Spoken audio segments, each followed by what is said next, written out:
Hi, I'm Candace. I am the person behind the avatar Piper Shan in Second Life. I'm doing this little video as my first entry to my official blog, Piper Shan Designs. I thought it would be nice to have a sort of introduction to show myself for real and to sort of talk about how I got into Second Life and my business, my success. I know that for myself, I really love hearing stories about the same thing, so I wanted to give you guys the opportunity to meet me, and maybe I'll even inspire you to want to try and do your own creative content in Second Life.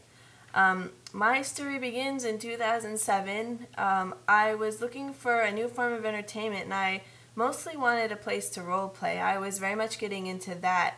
I'm a big fan of fantasy genre. I've always done artwork, and my primary interest has been fantasy, so I've done all sorts of things from like painting, sculpture of dragons, unicorns, griffins, things of that nature, and so I wanted a place that I could roleplay in a world that was like this, that would have these sort of creatures. And I heard of Second Life and I was very intrigued. I was told it's this virtual world, people go in here and they pretty much walk around and they communicate, in real time, real life, and they have these little avatars that represent them, and you can make them look however you want, and you can build whatever you want. This idea that Second Life was this place that you could create whatever the mind can pretty much conjure so long as you have the skills was fascinating to me, so I wanted to give it a shot.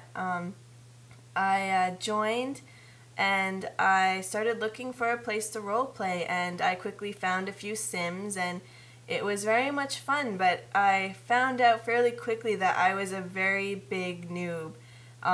Anyone that plays Second Life knows that, when you start with a default avatar, you don't really look top of the line. I believe that the choices are much better these days, but when I joined it was pretty horrible. So I wanted to be cool like everybody else, and so I looked around for freebies, and I met friends and stuff, and they hooked me up with some freebies. And freebies are pretty much just things people give you for free in the world. And there's a reason why they call them that, and it's usually because they're, not as high quality, but, people make them to be helpful, which is very nice. But I can't say I've ever really found too many freebies where you could tell that their best work was put into making them. And while it's really great that people do this, if you want to be cool like everybody else, you sort of need the top of the line stuff. And I joined with a free account originally. I didn't really have any money to support, anything else, so I was sort of at a loss because I wanted to look good and I didn't have the means to really buy any great clothes, so I thought, well, maybe I should try and make some. I'm an artist, I'm talented, I have an eye for it, so surely I can do something. And so I found these templates and I started to learn how to draw clothing in Photoshop and upload it to the world. After I made this, I got a bunch of compliments, and my friends at the time after I had made them said that I should probably try and make more things so that I could make money off of it and sell it to other people. So I thought, well, why not? Why shouldn't I? It will support my Second Life habits. And my friend at the time, one of them, was already into making clothes in Second Life, and she was already very successful. So she was very inspiring, and in many ways, she was my motivator, maybe even indirectly. I mean, besides inspiring me and trying to, influence me to do this and being positive and encouraging. Just seeing her success and the things that she made were so good and how many people liked them, I wanted to have that too. And so I started to make some things, and I got a little shop and I put them up for sale, and they started selling pretty much right away. But I've always said that in Second Life people will buy anything, and if you know Second Life, you know the statement is very true. There are some interesting digital creations in Second Life. I started to do pretty well. I started to take it more seriously, and it became something more than just supporting my whims in Second Life, but supporting me in real life, and it's been very helpful in paying some of the bills. And so it's been pretty awesome being able to create things, be creative, having an outlet for it, but having people appreciate the stuff, seeing them wearing it. I think I enjoy that much more than any linens I make, is just having people being a fan pretty much. I find that most rewarding, but as an artist, it's like you want a level of recognition for the things that you've done, not even necessarily in money, but just appreciation. So I think now I'll take you in world where you can see my actual avatar and my businesses, and I'll take you on a tour to show you the things that I've made and explain a little bit more about how I developed and how things changed and things of that nature. So let's just go in there right now. So this is my avatar in Second Life. I've designed her to look like me as best that I can, because to me it's important that my first life and second life feel like they're part of the same thing. I don't like to make the distinction like some people seem to do here, where they come on Second Life to be someone they're not. For me, this is who I am. Designing clothes and avatars is an artistic thing, and it's something I sort of like to do with my career, so it's important that it's not separated, it's all integrated into my regular lifestyle. This is my Demons and Angels store. As you can see, I have my men's and women's section, and the accessories that go with each gender can be found in these areas. I also have skins upstairs. I have the genders on either side, and my gift shop center, so people can go buy gifts for their friends.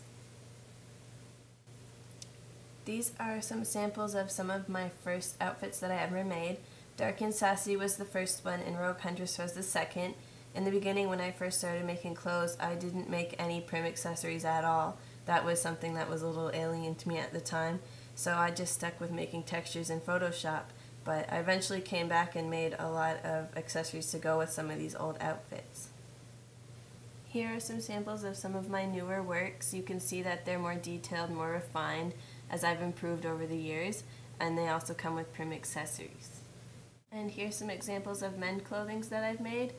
I use ZBrush to make sculpted prims, and I find that making the sculpted prims really brings everything up a notch. So I find that really adds to the detail and the realism of the outfits, and I just love my sculpted prims and ZBrush. I highly recommend ZBrush if you're interested in making any sculpted prims.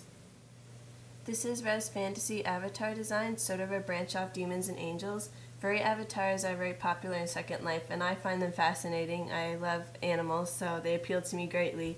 I wanted to make my own version of anthropomorphic avatar, and so I went and made my own, looking for species that weren't as well known or popular in Second Life. On the left, the caprin comes in a bunch of different colors, and I tend to stick with natural colors because I feel like if these were real creatures, they would probably represent their real wild counterparts, and so that they would have natural fur tones and things. So the caprin was the very first, and as I go down the list they get more refined. The second one I came out with is actually on the far right, the Urson, and in the middle is my newest release, the Puma. Thanks for watching this video. I hope that you got something out of it. I would encourage anyone that is interested in doing anything in Second Life, business-wise, creative-wise, to just try it. There's a lot of tutorials out there and a lot of people willing to help and show you how to make things. I personally don't think that I have the time to show anyone how to make anything, but I hope to get some tutorials up on this blog of how to make certain things, so hopefully that'll help some people. There's money to be made in Second Life, so if you're interested in it, try it. It can't hurt. The most you do is you make the product, you put it up for sale somewhere, and you leave it, and it just makes you money. So whether you want to make money to help pay your bills in real life, or you just want a little extra money to help support the things you want in Second Life, it's just do it. Just give it a try. Thanks again, and maybe I'll do more video blogs like this in the future, and if anyone has any questions, I don't mind answering, and I'll try my best to get back to you on them.